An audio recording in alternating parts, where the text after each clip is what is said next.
Good afternoon. Happy Wednesday there, Billings residents. Thanks again for tuning in for your fourth episode of the 5-0 Forum. Today we've got a really good topic we're going to talk about. We could go at length, probably hours if we wanted to for this, but we'll keep it short or somewhat short for you guys, but we've got some interesting topics to talk about and things. And the month of May actually has a couple of cool things to it. It's Mental Health Awareness Month. And then we also have the Law Enforcement Appreciation Week, May 12th through the 18th. So we're going to combine those today and have some discussion in terms of what we can do or how mental health is approached, looked at, and what we're doing in the law enforcement community with our health mentally.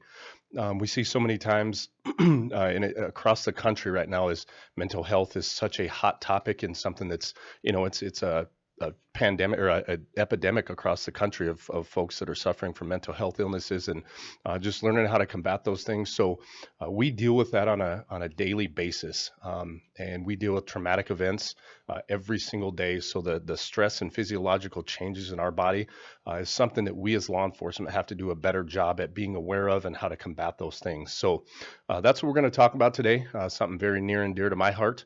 And I've got a special guest with me today, Samantha Kessler, who is one of our clinicians that we work very well with here in town quite a bit. So she's awesome. Just a great person to have on our side in the law enforcement. She's very culturally competent on the issues that we deal with in terms of mental health with law enforcement. So Sam, thanks for joining us today and welcome. Thank you. Absolutely. So just to kind of get started, tell us a little bit about yourself. What kind of got you into this realm and some of the things that you've done so far? I have a Master of Science in clinical mental health, and I'm a licensed clinical professional counselor in the state of Montana. I also have a license in Hawaii and Wyoming, so we're able to serve populations in other states. Got my national accreditation for counseling, and then I also have a couple of certifications in complex clinical trauma, and then also in mental health and nutrition as a specialist. So yeah. I now in my practice, I'm working most specifically with law enforcement. Okay. 5 or 6 years ago, I had an officer come into my office, and it absolutely changed the way that I look at trauma and crisis. I'd always worked in that field, trauma and crisis, and it was the immediate dealings with what was going on.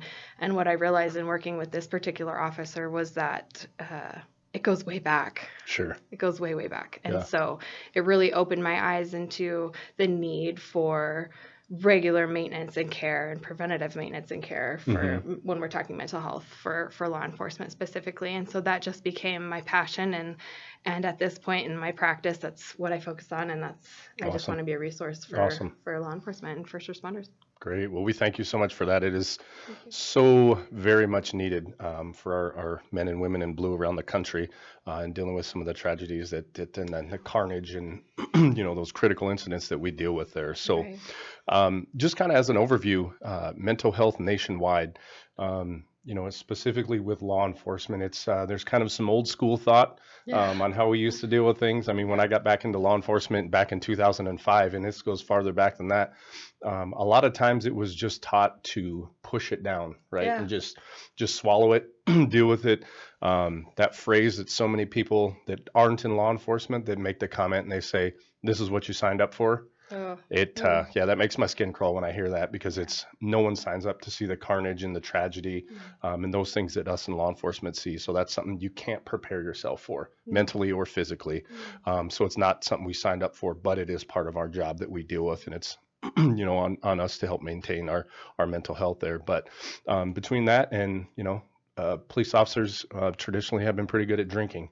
Alcohol is a coping mechanism for a lot of the stress that we take home, and it makes us feel better. It's a temporary solution to a problem that you still have to deal with. Absolutely. So what are your thoughts on that side of things in terms of how we dealt with and where we're going?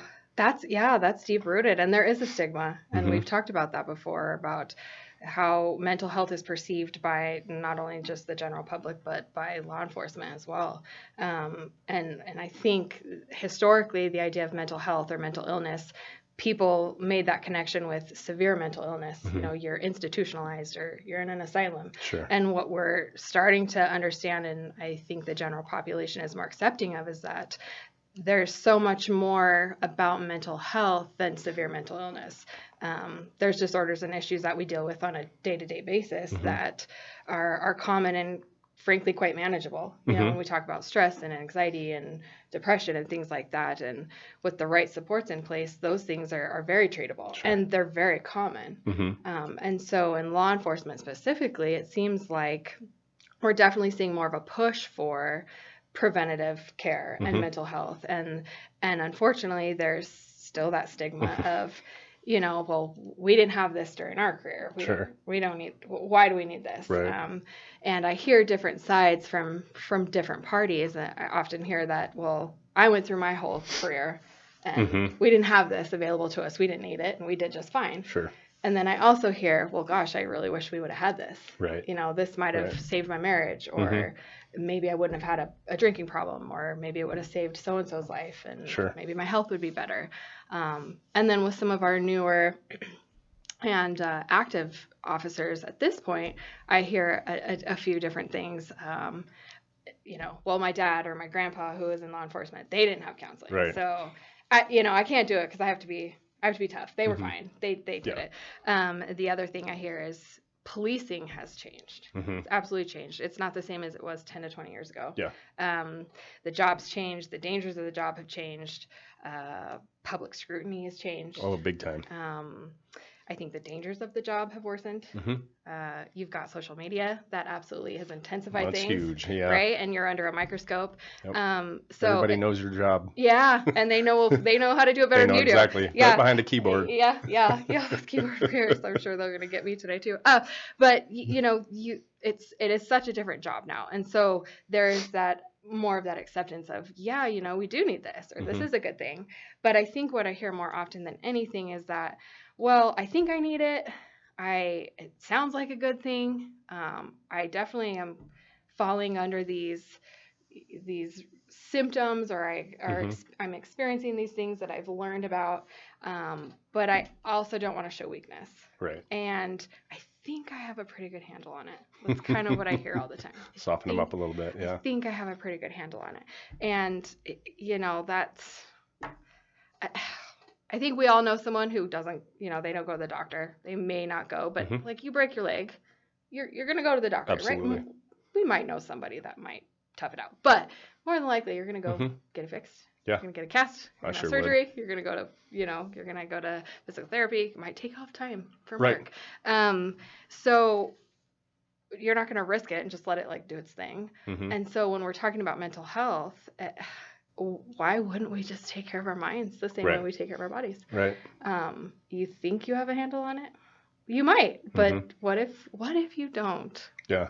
Well, and it's when you say that is taking care of our head, and that it always reminds me back to when I played high school football, and my coach used to say, if you kill the head, the body dies with it. You know, talking about hitting and tackling and doing that stuff. You get in somebody's head and the body follows suit. So it's, we do firearms training, we do, so many different, defensive tactics and all these different types of trainings that we do.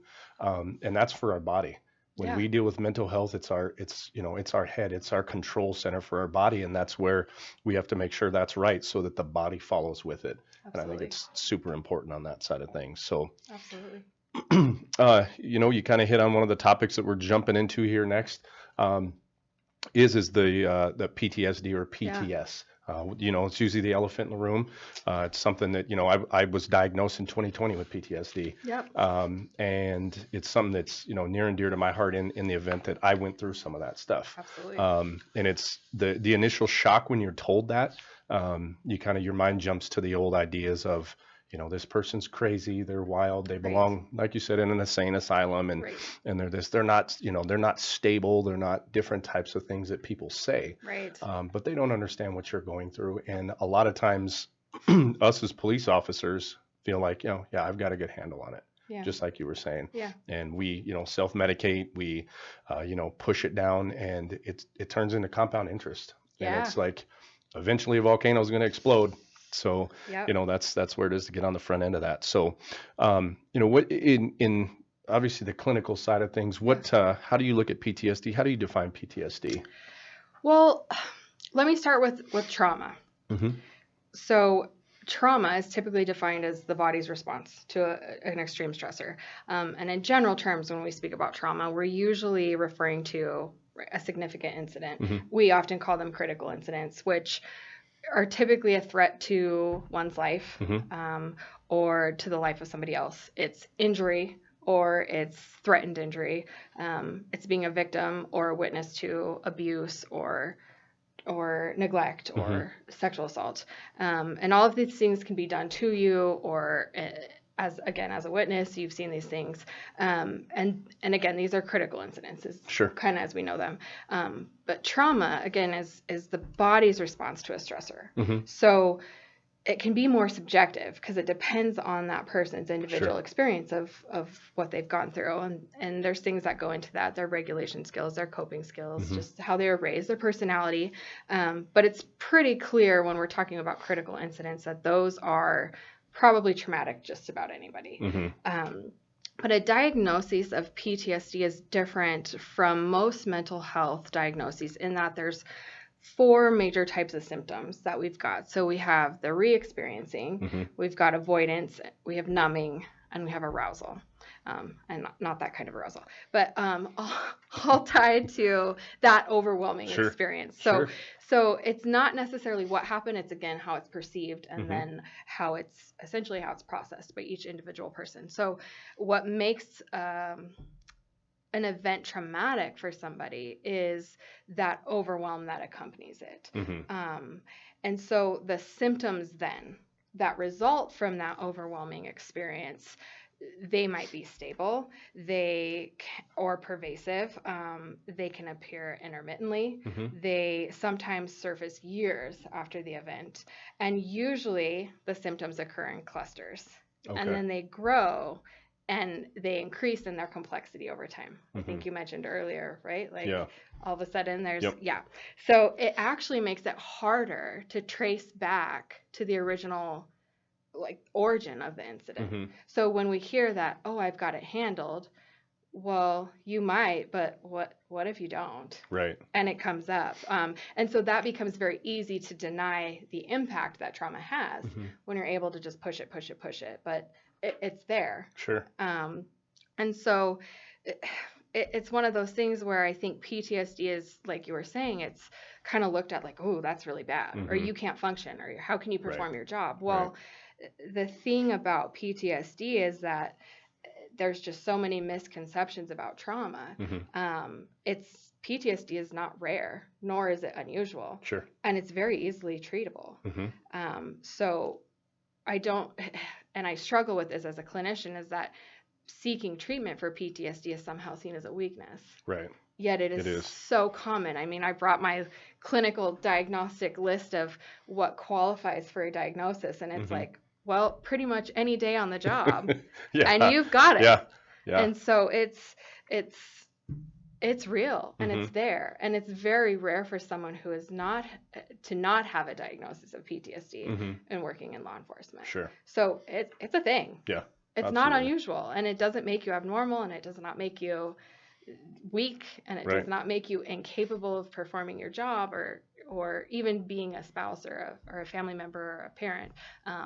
But the symptoms of it can absolutely have an impact on your ability to function and feel good. Mm-hmm. Sure. And that's devastating. Yeah, absolutely. And that's, I think is bringing the light to that and normalizing that is, into my next point of, how we break down the stigma of it, because it's for so long, it's been that, a lot of the, war veterans that came back and were diagnosed, right. And people, this war vet, he's crazy or he's something like that. And that's not the truth. That's not what happened. No. And now getting the word out, and explaining, hey, their body just went through a huge response, a normal response to an abnormal event. Yeah. And, your body creating, just to jump in, even the, synapses of your brain, it's something that I learned about myself is seeing certain things, or whether it's a car, whether it's a bottle of shampoo, whether it's a smell, a taste, something like that. it puts you back in that situation, then your body jumps back into fight or flight. Absolutely. And, as an officer, when we get sent to some of these high risk calls, I mean, your voice, jumps up, your breath is real heavy, your voice heightens, you get sweaty sometimes, you start having, small tremors and those types of things. And just that response to your body, because it's trying to protect itself. Absolutely. Based on a perceived threat to you or somebody else, like you were saying with a critical incident there. Yeah. And it's huge to get that education piece out so that people understand what PTSD or PTS is, Yeah. and normalizing that, this is your body's response to, and it's normal, It's and absolutely normal. it's treatable. I Yeah, think and is it's the very biggest part. treatable. Yeah. And I typically use the analogy of like we're carrying a bucket of water, everyone. And I should change it. Actually, it's not really water because water is too simple. Muck, right? It's messy, it's yucky, it stinks. Sure. Like you don't want to be covered in that, right? And hypothetically, we all have these buckets, and they fill up. And this applies to anyone, not just law enforcement. So as we experience stressors, our buckets fill. And we're carrying around these buckets of muck, whether Sure. it's work-related stress, whether it's personal stress. But if you're carrying a full bucket, number one, it's heavy. Yeah. And it does a number on your body. It can affect your energy. Sure. It literally can create pain. It can change the way we move. It can create soreness. We think about stress and inflammation, and that absolutely does a number on the body. And then second, when we're carrying around this full bucket, it spills. Yeah. It makes a mess. So it's super messy. It's hard to clean up. And there's oftentimes consequences when it spills because we typically don't have control of when and where it's spilling and on whom. So this is, when we think about PTSD and stress, that is kind of what I use to look at. And again, it's this hypothetical bucket, but one of the things I often go over with clients in therapy is the importance of balancing and emptying that bucket, so that we're not out of control, that it's not too burdensome, that the load is not too heavy. And more often than not, people are coming into therapy to clean up a mess. Yeah. Their bucket's been full. Sure. And something has happened, whether with a spouse or at work or a colleague or friend or neighbor, and they've made a mess and they don't know how to navigate the cleanup. Yeah. And they're exhausted, so we're dealing with the consequences of that full bucket and that spillage. And then on the other side of things, we get people that come to therapy before their bucket spills. They recognize like, there's something going on, or their spouse has recognized, hey, you're looking full, like, or you're spilling, and I don't want to clean up after this. And so when they start to feel like it's getting heavy, or that they don't want to make a mess, this is amazing in therapy. And ideally, when we're talking about, being a clinician and wanting to work with people, this is what we want to do. We want to be able to help prevent that spillage. We want to work on, okay, what's filling our bucket and how do we balance it? So, going back to that earlier thought of, from law enforcement that we often hear is that, I think I've got a handle on it. Well, you might right now, or you might think you do, but that doesn't mean it's not taking up space in your bucket. And so why not get ahead of it before we have a mess? Yeah, empty that space. And that's probably the simplest way of looking at like how we fill up and what we have control of it, but not when it's at its max. Yeah. And that's a big part of that is a term that we in law enforcement don't necessarily like, but it's being vulnerable. Ooh, and nobody likes that word. Nobody likes that nobody word likes at all. Coming to therapy because of that too. That's right, because it causes you to welcome in. Take that. You got to take that vest off, and you're all of a sudden a human being again, and dealing with that. But that's part of that is you had alerted to it earlier with divorce. I mean, in law enforcement, the divorce rates are 70 to 80% in your first marriage. Yeah. Second marriage, it's 40 to 60. So those divorce rates are huge, and a lot can be attributed to some of the physiological effects that it has on us in law enforcement. I mean, just talking to some officers when they, sometimes they get in arguments with their spouses, and maybe they just are always telling me I'm not listening to them. And what they, don't understand sometimes is that we come home after traumatic events. Yes. And we're still, that cortisol is, our chemical that fight or flight chemical. Yeah. and it's high, and we have an auditory exclusion, Yeah. and we can't necessarily hear because your frontal lobe's shut down. You can't make rational decisions, and it's not a good time to talk about finances, or it's not a good time to talk about next week's What's for dinner? vacation, or Yeah. what's for dinner. Yeah, you're not Who's there cooking? yet. You're not Yeah, there yet. right, So, right. and just learning and teaching our officers how to communicate that, and then also educating our spouses on that side of things Right. is really important too. So, Right. what are some of the physiological effects that we end up seeing with our Ooh, officers? okay. So we will see physical effects like hypervigilance, Hmm. and there might be extreme sensitivity to light or to sound, exaggerated emotional responses, or the opposite, kind of that numbing Hmm. sort of disconnect, Yeah. difficulty sleeping, hyperarousal. There can be panic attacks and agitation, anxiety, Hmm. avoidance, exaggerated or even diminished, like Hmm. sexual activity, Hmm. abrupt mood swings, Yeah. dissociation, anger, crying, or all of a sudden kind of checking out. I just drove through this block, but I don't know how I got here, kind Right. of type of We thing. hear that a lot. Yeah, forgetfulness. Then there's also feelings, and these are the tough ones I think people start to experience or try to ignore, but sort of those feelings of helplessness Hmm. and fear, because Yeah. that again is that part of that vulnerability, and you're Yeah. not allowed to feel that, or you shouldn't Sure. feel that, and those can be very overwhelming.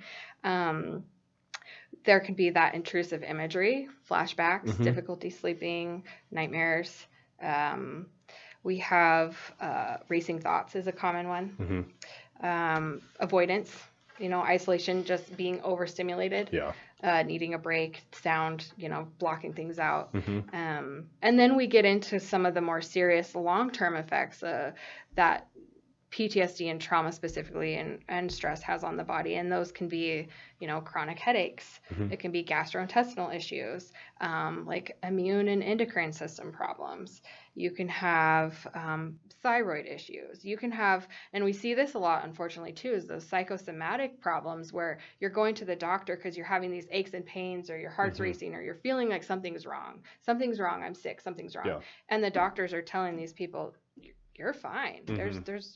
There's nothing wrong. We can't find Yeah. anything. But Yeah. there is, and physically it sure feels like there is, Yeah. because your body's bearing the burden of these stressors. Hmm. So there can be all kinds of ulcers and joint pain and back problems and IBS and issues with eating. Hmm. You name it. Sure. Like, Yeah. Google it. Like, Oh yeah. it'll No. be everything. Absolutely. But it definitely makes things emotionally harder, but you're absolutely going to see these physical symptoms, and they're Hmm. going to have an impact on you. Yeah. Absolutely. To the ultimate end. Unfortunately, on the law enforcement side, is the average law enforcement officer lives 18 months after retirement. That's terrifying. Is where they're at, and Yeah. it's a lot of these things aren't taken care of. They haven't had the tools, they haven't been taught the tools, Right. those type of things. And that's what's so important with mental health is it's not just for the job, but it's after, into your career or end of your career, and beyond, so that you can enjoy that retirement. So you can spend good time with your quality time with your friends and family. You can use that retirement money that you've earned the last 20-25 years, and do that thing and live a happy life. You gave your life of service, and now you Right. get the retirement life as well. And I think that's super important to Absolutely. understand for those folks as well. And it's, Absolutely. saving that marriage, whether it's, Right. stopping the drinking, whether it's, self-medicating, the arguments, the fights, whatever it may be with friends, family, whoever it is. Right. But it's just encompassing all that stuff together is what's really important behind this here. So, and just to transition now too into the sort of the ones that are kind of forgotten a lot, are the spouses and families, Yeah. right? And they're experiencing that secondary trauma, Yeah. is what a lot of us call Yeah. it. And Mhm. tell us a little bit about that. So what I hear a lot of is, and it's not that officers or law enforcement feel that they can't share with their spouses or they don't want to, but they're worried about protecting Hmm. their significant other Yep. from the things they've experienced, right? They might be more filtered, or they might be inclined to not share anything about their day and what they've gone through, and that is in the effort to protect their person Hmm. from hearing about or experiencing or having any sort of emotion Yeah. that is related to what they've gone through. So that secondary trauma is is essentially through association, through that secondary or indirect experience that you're having. And unfortunately, what happens, it can be very isolating for both partners. Yeah. It can feel like there's a disconnect, and it can feel like there's not an open line of communication, when in fact it's more to protect their person. And so what I often hear from spouses is that they're recognizing that something's off. They're picking up on body language or sleep patterns, or, oh, he's a little bit more irritable, or maybe I see that they're drinking a little bit more. Yeah. And so they'll come into therapy and they want to talk about what's going on. And again, the person feels like, oh, I've got it handled. And they might not recognize, again, going back to that hypothetical bucket, they don't even recognize they're spilling. Right. And their spouse is picking up on it. And it becomes a challenge, because then there's that disconnect and not communicating about what's going on, and coming home and having to kind of be normal, right? You have to take your police pants off and put on your spouse or your dad or your neighbor, and you're not able to talk about what you went through. And you should. Yeah. But that's not always easy to do. No, it's not. It's really hard. And right, and it's not always fair to your partner either. Yeah. And I think I hear a lot of that is, well, I've had a really hard day. Well, my day was harder. One up and you can't even imagine what I went through today. Yeah. And really, when you think about it, yeah, your day probably was harder. Sure. Absolutely. But that doesn't mean my day wasn't also hard, just in a totally different capacity. Right. It's a hard day in my world. In my world. In your world, your day was hard, and in my world, my day was hard. Yeah. Yeah, and I think learning that balance of, it's not a competition. It's not one up, and it's just the effective communication, I think, very much so. Very much so. And when we go back to talking about that bucket, we have, you might come home from a day and today wasn't that bad, but your spouse is picking up on that overflow. Sure. And you might not recognize it was from 2 or 3 days ago or from a week ago. So today, you're fine. Like, what's the big deal? Like, but your partner's picking up on, oh no, there's something. Yeah. What is it? And when you've pushed it down and you've compartmentalized it and you haven't dealt with it, you might not even recognize, like, oh, this is what's going on. Yeah. And that creates that frustration and that irritability with, like, why are you picking on me? I'm fine. Yeah. Well, you might not be fine. Yeah. And so, and that's that secondary trauma. They don't want their family or their spouse or their partner to experience the things that they have. And so again, it creates a sense of isolation and disconnect. And, and this is where therapy can be really beneficial because you can come in, you can be unfiltered, and you have the ability to have someone help you appropriately process those stressors. And it doesn't have to be buried or ignored. And it's not that they don't want to share, that they don't have the opportunity. It's they're protecting their family. Yeah. Or they're protecting themselves because they don't know how to share it. Right. Or they don't know how to bring it back up. And when you've had to compartmentalize it to bring it to the surface, that can be exhausting in itself. And do you have the time and energy for that? Yeah. And it's almost kind of as police officers, we're fixers. Yeah. Right. We go to calls where, maybe spouses are arguing. We, have to go in there and be a therapist. Yeah. We have to give first aid. We have to, talk to kids. We have to be parents for the parents. We have to teach parents how to be parents. Right. Then we also have to be law enforcement officers. We have to, be a mom and dad. We have to, and then we have our personal life on the side of that. So we're always in that protection mode. Yeah. And it's really hard to learn how to shut that off and turn that off and become human again. Some of it is the public perception is that we are robots. We are cops all the time. We're not human beings. We don't have lives outside of work. Yeah. You don't get to do any of that stuff. You don't get to make mistakes, any of those things. And it's a huge pressure. And, social media's, and the media itself has destroyed, some of the efforts that we've made, or they have tried to in certain ways, but then you also have the support on the other side, which is incredible, and people doing, things like you're doing and that as well. So, as we keep pushing on forward, some of the the teachings or some of the things that help us physiologically change, or some of the resources that we have. I know for me, working out's huge. Yeah. I can go in as madder than a bull running down the street, and I go in and I work out, sweat it out, and physiologically my body's changed. Absolutely. You don't have to resort to alcohol. You don't have to do Right. these other things. What are some of those things that you recommend, or things that we as officers can do to help ourselves out there? Exercise is a big one. Okay. It's huge. Just because it is chemical. Mhm. There is a chemical response and it's positive. Yeah. Again, finding work-life balance, that's hard. Mhm. A lot of people have a really hard time with that. And we talk about self-care and people look at you like you've got three heads. Because, well, when am I supposed to do that? I don't have time. I Yeah. go to work and then Yeah. I have responsibilities. And Sure. I'm supposed to take care of myself. Right. Anything. It's got to be something, though, that feels good for you. Whether Mhm. it's fishing, whether it's gardening, Yeah. going for a walk, Mhm. reading a book. Yeah. Working out is one of the greatest ones we can do. Mhm. But finding something Yeah. where you can just be, and it doesn't have to be a whole lot of time, Mhm. but there's got to be something, Sure. because we're so used to going to work and then going home and working, Yeah. right? I mean, Always fixing. right, there's always something broken. You Mhm. got to mow, you got to do chores, you got to take care of stuff, you got to go to doctor's appointments. Our lives are so busy. Yeah. And you have to make time to Mhm. take care of yourself and to do Yeah. things that you enjoy. Yeah. And you might not enjoy them at first, or you might Mhm. not even know what you like to do. And Right. that's a part of what we oftentimes have to work through in therapy is, Mhm. well, I don't even know what I like. Sure. I don't have a hobby. Right. I don't Right. have time to do anything. I don't have Yeah. money. My wife won't let me go to Shields, Mhm. So don't go to Shields. No, That's a stress release right there. That's a stress release, but it's also a Spouses, stressor for your listen. spouse. No, but it is. It's really finding something. Mhm. Finding something. Yeah.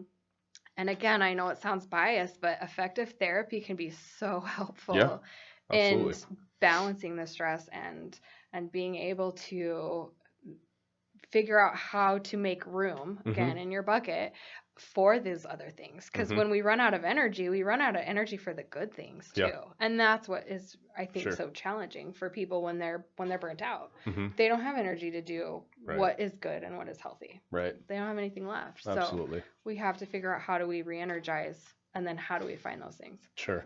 And I know one of the things you had mentioned, is going for a walk. I'll get into our peer support network here in a little bit, but we had a retreat a couple of years ago where we went up to outside of Chico Hot Springs and Immigrant, and through our peer support network, we brought some officers up there, and one of the officers showed us something that he does with his wife, and they take 10 minutes every day to walk together. Mm-hmm. And it was wild that you had myself and a few others, a lot of type A personalities, big, good sized guys, and we're walking in the forest together, all of us, and we're just looking at each other, smiling, and not a word was said Yeah. for the first, 5 or 7 minutes or so. And then all of a sudden you just kind of feel this calming sensation, and you feel just at ease with things and at peace, and you're just focused on nature and those type of things. Not that it's a touchy-feely stuff, but it was just something, it was incredibly powerful in doing. And, him telling us that, this is something that my wife and I do quite a bit. And it's really important to do that. And, with loved ones or close friends, like we were up there and that. And then, on the way back, we're talking, we're laughing, and just the whole mood of everything changed. It's so therapeutic, and it's just super important to keep up on that side of stuff. So we really like that. Yeah. How do we in law enforcement, we're working hard to overcome the stigma. I think we've got the ball rolling quite a bit, and it's gaining a lot of momentum. Yeah. How do we continue to improve that for us? Well, you're doing a great job. I think we have to thank you. You can come on the show every week. I think we have you to thank for a lot of that change and that push, because I think, not only do we need community support, but just that interdepartmental understanding.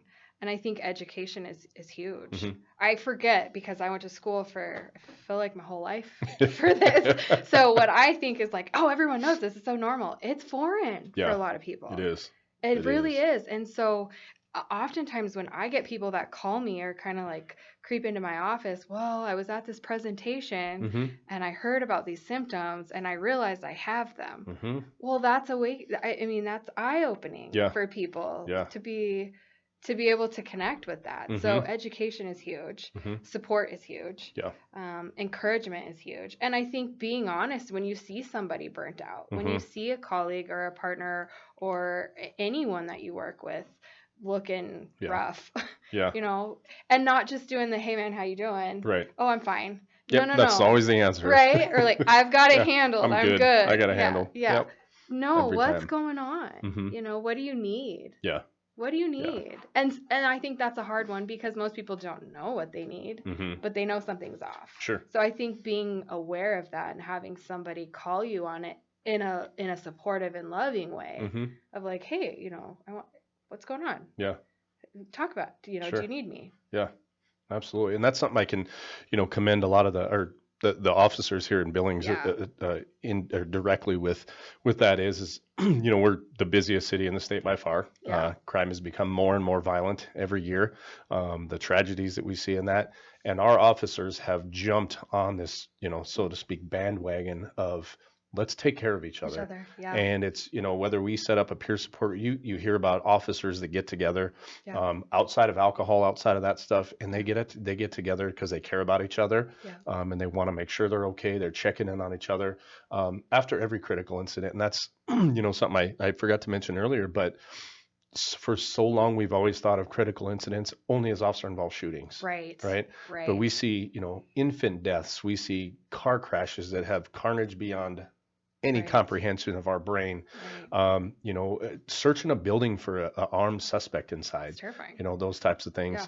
And it's so much more than just officer involved shootings that we deal with. You know, especially here in Billings. So our officers, I commend them for, you know, being able to be vulnerable and step out and ask for help when it's needed. And come to us with our peer support group and doing those things. And you know, our administration's bought off on it as well. And they're very supportive for us in that way. And it's just been great to do. So I definitely think that getting that ball rolling is something we've done here, and we're going to continue to do so. Which and is keep amazing. rolling and with help stuff like you, or with people like you. So it's been great. Well, I think it's great too when the community offers support, because I feel like kindness and compassion and respect can go a really long way. You know, I think oftentimes what people forget is that when they have an interaction with the police, it's typically one of the worst experiences of their life, right? It's a really bad day. And for a lot of people, it can be the worst day of their life. And what we forget or we don't even realize is that while we're dealing with something that is traumatic, and again, is hopefully one of the few that they ever experience, police officers that are there helping, that might be their 20th call of the day like that. And so what's awful for an awful event for most people, that's just a regular day. Right. And when officers leave the scene of something like that, like you're talking about car accidents or the death of a child or an elderly person passing away or having to deliver news to a family, they aren't spending days or weeks processing it and grieving and working through that tragedy. Like, you got to go to the next call. Yeah, you got to go to the next call. And so there's no taking a break from work. There's no limiting or avoiding exposure to any you know, trauma right after the fact. They're going to the next call, and it might be just as bad, if not worse. And so, and that can continue through their entire shift and their entire week. And then when they're finally off the clock, they have to go home and they're expected to figure out what's for dinner and have a good attitude and maybe play with the kids or they've got to be neighborly. And so that's really hard when you're not given any time to process all of the things that you've experienced during the day. And those things, we don't talk about as critical incidents. Those are what fill our buckets. Absolutely. And those are what drain us, and those are what impact our relationships. And so if they go to bed and they wake up and do it all again the next day, those buckets fill up, and they fill up quickly. So from the public standpoint, you know, less scrutiny would be great. Right? A simple thank you. Appreciation. And I know it goes a long way. It goes a long way. And there is a lot of support. And I think we're very fortunate. It's so well received, and it's so appreciated by the public that does support police officers and thank them. And remembering that police officers are not invincible. No. You are human. You have human minds. Yes, You have we are. human hearts. I don't know a single officer that signed up for the job for the money, for the benefits. We're not millionaires. No. So you guys do this because you have hearts and Yeah. because you care about people and you care about the community and you Yeah. want people to be safe. And you're people, and loss hurts you. Yeah. Right. It And does. seeing people suffer hurts you. Yeah. And it haunts people even. Mm-hmm. I often have officers come into my office and we're talking about something present, and all of a sudden we're back 10, 15, 20 years. Sure. And they're remembering, the cries of a mother or a dog Right. howling because they just lost their person. Like these things haunt them. Yeah. So you're people, and even when people are at their worst, you guys come when they call. And I think we have to, as a public, remember that, and that while you're sharing pain with us, that we just can be more supportive of your overall well-being. Yeah. And then when we're talking at a department level, there should be programs, there should be on-site resources or easily and readily available clinicians to be able to work through those day-to-day stressors as it comes up. And Absolutely. And I know you guys do a really great job of recognizing that, and when you do have somebody that might be struggling or has gone through a tough day, and having that available is really a big one. And I know our practice is working on having a group available. Yeah. A regular check-in for officers to come and debrief awesome. And just be able to talk about, I had this and this and this, and kind of commiserate a little bit, but also from a clinical standpoint, be able to learn about, okay, here's kind of where you're at in the phase of things, or here's what to expect. Here are some things you can maybe do to help alleviate some of those symptoms. Or here are some strategies to deal with this or that. And then also have it be a supportive network. So it's right. So it's not just talking about feelings. We're not allowed to talk about feelings, but we might. We might if it comes up. We might jump in. We might. Get but your it's feet wet. More informative, and then just a place to have that, okay. Yeah. And on to the next, because again, you have to empty that bucket. Yeah. You have to have a place to do that. Yes. And I think with some guided help, it can be really effective. Absolutely. And it as we talk about dealing with different critical incidents and those things, it's an overwhelming stat and really opened my eyes, but your typical everyday non-police officer citizen deals with less than 10 traumatic incidents in their entire life. Ooh. And then you look at law enforcement officers, and we on average are over 800 critical incidents. So you think, why couldn't this officer have been nicer? Why couldn't they have done something this way? Why was their voice elevated and this, that? Sometimes people don't understand that, we just saw a dead baby. Then we had to deal with, parents that aren't equipped to be parents, and we had to teach them how to do that. We had to be therapists because then they wanted to get a divorce or something like that. And then we had to deal with a car crash. It may have been a fatal car crash. And then we have, somebody yelling at us, calling us names, and that's all wrapped up in one day. Yeah. And it's just your emotions are up and down. It's like a roller coaster. Yeah. And then, sometimes there's that. So it's learning how to control those things and getting into these groups and that type of support there as well. So, but yeah, lot to keep chewing on there, and we'll keep pushing forward. So, yeah. So in closing, any last thoughts from you, Sam? Anything, advice for us officers or? Well, it all feels so overwhelming and negative when we talk about all of these things Sure. and these experiences. But I think the good news and the thing that I want to point out is that our brains are ever changing. Yeah. Ever changing. Yep. And so that really gives us hope. And it is possible to work through PTSD. It is not a fatal diagnosis. It is not. It doesn't have to be debilitating. Sure. It's very real. It's very normal. It's very common. It's very treatable. Yeah. It's absolutely treatable. And it doesn't always have to be therapy. I know I sound very biased when I'm like, come to therapy. It doesn't have to be Therapy works. Therapy works. I'm a huge proponent. Yeah. But when we're talking about having 86 billion neurons in our brain. Yeah. That can all. Yeah. And ever changing. I mean, every experience we have, they're developing and our brain changes. So. So the fact that we can intentionally change our brains to be healthier and happier is really good news. Absolutely. So it's not a bad thing. Right. It's not a Absolutely. bad thing. Getting help's not Absolutely. a bad thing. Asking for help's not a bad thing. That's right. Yeah, it's not weakness. So say an officer does need to ask for help. What's the easiest way to get a hold of you? I know we have your business page there that we can throw back up there for a minute. And how can they get a hold of you? They can call me, they can Okay. text me, they can email me. Sure. I've got other members on my team Okay. that are available as well because I Great. know I'm just one person and I might not be everyone's cup of tea. Yeah. I'm not. I'm not. I'm not either. I am sometimes I'm not. So I have other clinicians and we're actually, in the process of looking to fill. We have 3 more spots open Hmm. at our practice that we would like to have.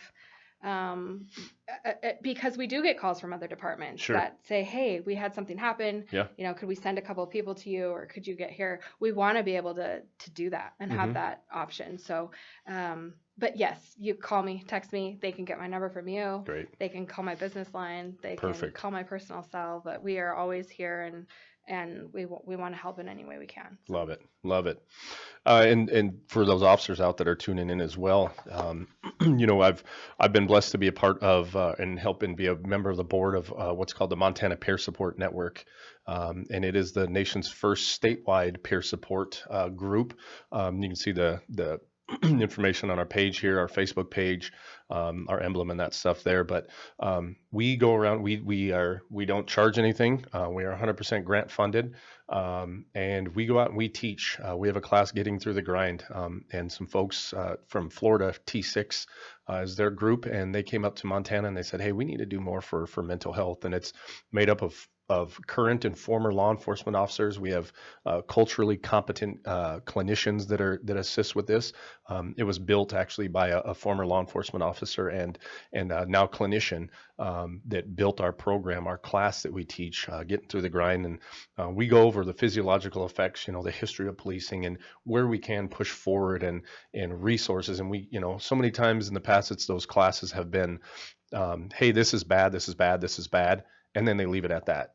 But what we like to do at the end is give those resources, go over different types of therapy, go over, some of the things we've talked about today, the ways to work through that stress. And then we also do a couple of resiliency trainings a year. The one I was mentioning earlier up in Immigrant there, where we take our officers. There's ropes courses, there are hikes, there are fishing, there's all kinds of stuff up there, but it brings you back to that level of homeostasis, and it's no cost, which is the biggest part of it for us. So and we've got one coming up June 10th, and then I think our next one's going to be either September, October, so that'll be on our Facebook page. We'll throw that up there as well. And just there's so many other office offers around the state, of different classes, different resiliency classes. They're popping up all the time, of people telling their stories and giving their testimonies about what happened in law enforcement and what happened to them and how they came through it, just those examples. So if you can get to one of those classes, by all means do your very best to get through that, because the educational piece is something that you have to learn, and we want to see you succeed after you retire and live that long life with the rest of your family. So just excellent ways to do that. And kind of transitioning now, as we kind of close out the day, but just want to highlight another way that we're able to get out some of our stress with the Beat the Heat 5K and then the Guns and Hoses softball game. So obviously we've got maybe a little PTSD from last year's loss to the firefighters, but we're looking to get some revenge this year. So July 27th, the race will actually begin at 8 a.m. And then it'll start by St. V's, and then the race finishes at Dealer Park there. Food, drinks, and then the softball game with a lot of fun prizes, activities in between innings and that. And then all of the proceeds go to the Love and Sunshine Ministries, which is a great organization that we were introduced to this year. And so all the proceeds are going to go to them to help some underprivileged parents and those types of things, to help out with family development and that as well. So a great thing, and it's a great day. It's a way to interact with your officers, and we love seeing you out there.